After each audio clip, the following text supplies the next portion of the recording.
السلام علیکم ورحمۃ اللہ وبرکاتہ۔ معزز سامعین کرام، محترم ناظرین کرام، آج میں آپ حضرات کی خدمت میں زکوٰۃ کے کچھ ضروری مسائل پیش کرنے جا رہا ہوں۔ سب سے پہلا مسئلہ یہ ہے کہ زکوٰۃ کن چیزوں پر واجب ہوتی ہے؟ تو اس کا جواب یہ ہے کہ زکوٰۃ 5 چیزوں پر واجب ہوتی ہے: گولڈ پر یعنی سونے پر، چاندی پر، اور اسی طرح مال تجارت پر، اسی طرح کیش یعنی نقدی رقم پر، اسی طرح جانوروں پر بھی زکوٰۃ واجب ہوتی ہے۔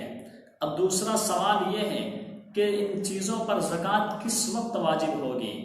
کتنی مقدار میں سونے کا کوئی شخص مالک ہوگا تو پھر اس پر زکوٰۃ واجب ہوگی؟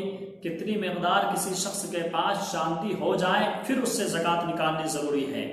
تو اس کا جواب یہ ہے کہ اگر کوئی شخص قدیم اوزان کے حساب سے، پرانے زمانے کے اوزان کے حساب سے 52.5 تولہ چاندی کا مالک ہو جائے تو اس کے اوپر زکوٰۃ واجب ہوگی۔ اس زمانے میں 52.5 تولہ چاندی کا وزن 360 ملی گرام ہے اور 612 گرام ہے۔ تو اس کا مطلب ہوا کہ جو شخص 612 گرام اور 360 ملی گرام چاندی کا مالک ہو جائے تو پھر اس کے اوپر چاندی میں سے زکوٰۃ نکالنا واجب ہوگی۔ دوسری چیز ہے سونا۔ سونے یعنی گولڈ کا کتنا مالک ہوگا تو پھر اس کے اوپر زکوٰۃ واجب ہوگی؟ تو اس کا جواب یہ ہے کہ جو شخص قدیم اوزان کے حساب سے 7.5 تولہ سونے کا جو شخص مالک ہوگا اس کے اوپر زکوٰۃ واجب ہوگی۔ اس زمانے میں 87 گرام اور 480 ملی گرام کا جو شخص سونے کا مالک ہوگا اس کے اوپر زکوٰۃ واجب ہوگی۔ تیسری چیز ہے کہ مال تجارت پر زکوٰۃ۔ مال تجارت پر زکوٰۃ اس وقت واجب ہوگی جس وقت کہ مال تجارت کی قیمت اتنی ہو جائے کہ اس قیمت کے ذریعے، مال تجارت کے قیمت کے ذریعے 52.5 تولہ چاندی یعنی 612 گرام چاندی اور 360 ملی گرام چاندی خرید سکتا ہو۔ اس سلسلے میں اس بات کا خیال رکھنا چاہیے، جن چیزوں کے ذریعے ہم بزنس کرتے ہیں، جن چیزوں کے ذریعے ہم تجارت کرتے ہیں، ان چیزوں پر زکوٰۃ واجب نہیں ہوگی۔ اگر گاڑی کے ذریعے ہم تجارت کرتے ہیں تو گاڑی کے اوپر زکوٰۃ واجب نہیں ہوگی۔ اگر کسی کی موبائل کی دکان ہے اور موبائل کی ریپیئرنگ کے لیے، موبائل کو ٹھیک کرنے کے لیے مشینیں ہیں تو ان مشینوں پر زکوٰۃ واجب نہیں ہوگی، بلکہ جن موبائل کو ہم نے بیچنے کے لیے رکھا ہے ان موبائل کی قیمت کا حساب لگایا جائے گا، اندازہ لگایا جائے گا۔ ان موبائل کی قیمت کے حساب لگا کر اگر اس موبائل کی قیمت 52.5 تولہ چاندی کی قیمت کے برابر ہو جائے تو پھر اس قیمت پر زکوٰۃ واجب ہوگی۔ اسی طرح چوتھی چیز ہے کہ کسی آدمی کے پاس کیش ہے یعنی پیسہ ہے، روپیہ ہے، تو کتنا روپیہ ہوگا، کتنا پیسہ ہوگا تو پھر اس پر زکوٰۃ واجب ہوگی؟ تو اس کا جواب یہ ہے کہ جو شخص اتنے روپیے کا مالک ہو جائے کہ ان روپیوں کے ذریعے 52.5 تولہ چاندی کو خرید سکتا ہے، یعنی 612 گرام چاندی اور 360 ملی گرام اس زمانے کے حساب سے اتنے مقدار میں چاندی خرید سکتا ہے ان پیسوں کے ذریعے تو پھر ان پیسوں پر زکوٰۃ واجب ہوگی۔ اسی طرح جانوروں پر بھی زکوٰۃ واجب ہے۔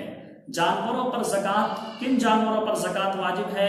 سب جانوروں پر زکوٰۃ واجب نہیں ہے، بلکہ ان جانوروں پر زکوٰۃ واجب ہے جو اکثر و بیشتر، جن کا چرنا، جن کا کھانا پینا اکثر و بیشتر جنگل میں ہوتا ہو، جو سال کے اکثر حصے میں جنگل میں چر کر گزر بسر کرتا ہو، چگ کر گزر بسر کرتا ہو، ان جانوروں پر زکوٰۃ واجب ہے۔ اسی طرح ان جانوروں سے مقصود دودھ پینا، دودھ کا استعمال کرنا اور نسل بڑھانا مقصود ہو، تو پھر ان کے اوپر زکوٰۃ واجب ہوگی۔ اب سوال یہ پیدا ہوتا ہے کہ کتنا جانور ہو پھر زکوٰۃ واجب ہوگی؟ تو 5 اگر اونٹ، کوئی آدمی اگر 5 اونٹ کا مالک ہوگا تو پھر اس کے اوپر زکوٰۃ واجب ہوگی، 5 اونٹ میں 1 بکری دینی پڑے گی۔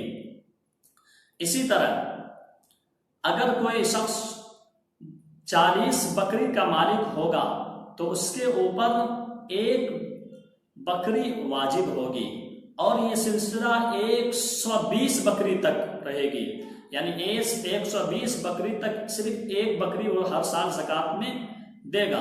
اسی طرح گائے کے اوپر بھی زکوٰۃ واجب ہے، گائے میں جو ہے بھینس بھی شامل ہے، کیونکہ بھینس سے ایک گائے کی ایک قسم ہے۔ فقہاء نے فرمایا جیسا کہ ہدایہ میں ہے کہ بھینس جو ہے یہ نوع من البقر، بقر یعنی گائے کی ایک قسم ہے، تو گائے اگر 30 ہو جائے تو پھر اس کے اوپر جو شخص 30 گائے کا مالک ہو جائے تو پھر اس کے اوپر ایک سالہ گائے، یعنی جس کی عمر 1 سال ہوگی، اس کے اوپر زکوٰۃ واجب ہوگی۔ یہ تو جو ہے جانوروں کا نصاب ہو گیا، یعنی نصاب کا مالک جب آدمی ہوگا پھر اس سے جو ہے اس مال سے زکوٰۃ، ان چیزوں سے زکوٰۃ نکالنی ضروری ہوگی۔ ایک تو یہ شرط ہو گیا، ایک تو یہ شرط ہو گئی۔ دوسری شرط یہ ہے کہ نصاب کے مالک ہو جانے کے بعد اس مال پر سال بھی گزر گیا ہو، اگر سال نہ گزرا ہو تو پھر اس کے اوپر زکوٰۃ واجب نہیں ہوگی۔ یہ تو باتیں وہ ہو گئی جن کا جاننا بہت ہی ضروری، بہت ہی اہم تھا۔ اب ایک تیسری چیز یہ ہے کہ زکوٰۃ کن لوگوں کو دیا جائے، دینا افضل ہے۔ جو فقیر ہے، جو غریب ہے، مسکین ہے، ان لوگوں کو زکوٰۃ دیا جائے، لیکن کن لوگوں کو زکوٰۃ دینا افضل ہے، کن لوگوں کو زکوٰۃ دینے سے زیادہ ثواب ملتا ہے؟ جو اصول و فروع یعنی باپ دادا پردادا نانا نانی ہے، ان کو چھوڑ کر، اسی طرح فروع بیٹا بیٹی پوتا پوتی، اور اسی طرح جو بھی فروع ہے، جو بھی اولاد ہے، ان کو چھوڑ کر اپنے عزیزوں اقارب کو زکوٰۃ دینا واجب ہے۔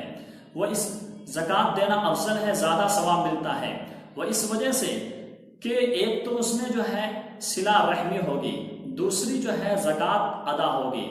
اسی طرح عالم دین، محتاج عالم دین، اور اسی طرح دین کے علم حاصل کرنے والے طالب علموں کو زکوٰۃ دینا افضل ہے، اس سے زیادہ ثواب ملتا ہے۔ ایک تو یہ ہے کہ زکوٰۃ ادا کر رہے ہیں، اس کا تو الگ ثواب ہے، لیکن وہ جو دین کی تعلیم حاصل کر رہے ہیں، ان کی امداد کر رہے ہیں، اس کی مدد کر رہے ہیں ان کی، اس وجہ سے اس میں جو ہے ڈبل ثواب ہے، دوگنا ثواب ہے۔ اس وجہ سے عزیزوں اقارب کا اور اسی طرح محتاج عالم دین اور طالب علموں کا زکوٰۃ دینے میں خیال رکھنا چاہیے، کیونکہ